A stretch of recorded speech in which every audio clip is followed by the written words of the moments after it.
नमस्कार, स्वागत है आप सभी का भारत टीवी लाइव में। आपके साथ मैं हूं अंजलि त्यागी। आइए खबरों की शुरुआत करते हैं। प्रधानमंत्री नरेंद्र मोदी जी ने राजधानी दिल्ली में सूफी संस्कृति से जुड़े जहान खुसरो कार्यक्रम में शामिल हुए।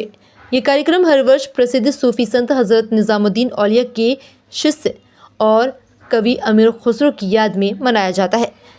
इस अवसर पर प्रधानमंत्री ने सूफी परंपरा को इस्लामी और वैदिक संस्कृतियों के बीच अद्भुत पल बताया। पीएम मोदी ने देशवासियों को रमज़ान पर्व की मुबारकबाद दी। समारोह से जुड़ा एक वीडियो पीएम मोदी ने सोशल मीडिया प्लेटफॉर्म एक्स पर साझा किया है, जहां प्रधानमंत्री मोदी ने कहा कि हिंदुस्तान जन्नत का वह बगीचा है जहां तहजीब और हर रंग फला फूला है और जहां की मिट्टी के मिजाज में ही कुछ खास बात है।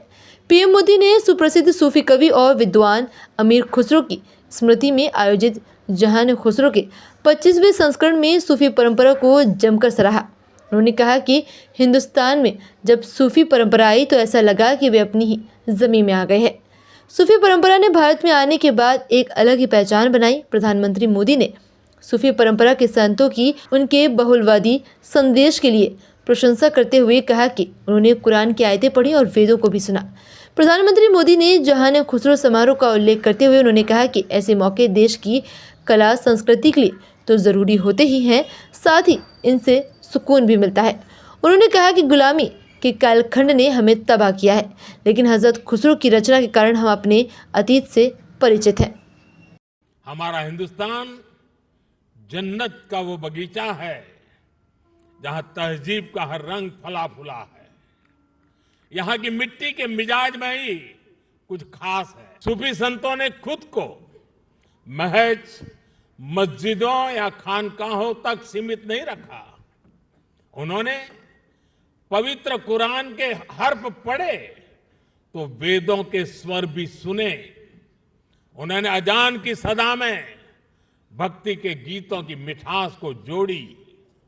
अलग अलग भाषा, शैली और शब्द, लेकिन संदेश वही। मुझे खुशी है कि आज जहान खुसरो उसी परंपरा की एक आधुनिक पहचान बन गया है। हजरत खुसरो ने भारत को उस दौर की दुनिया के तमाम बड़े देशों से महान बताया। उन्होंने संस्कृत को दुनिया की सबसे बेहतरीन भाषा बताया। गुलामी के लंबे कालखंड में जब इतना कुछ तबाह किया गया, अगर आज हम अपने अतीत से परिचित हैं तो इसमें हजरत खुसरो की रचनाओं की बड़ी भूमिका है। फिलहाल खबरों में बस इतना ही। बने रहिए भारत टीवी लाइव के साथ। नमस्कार।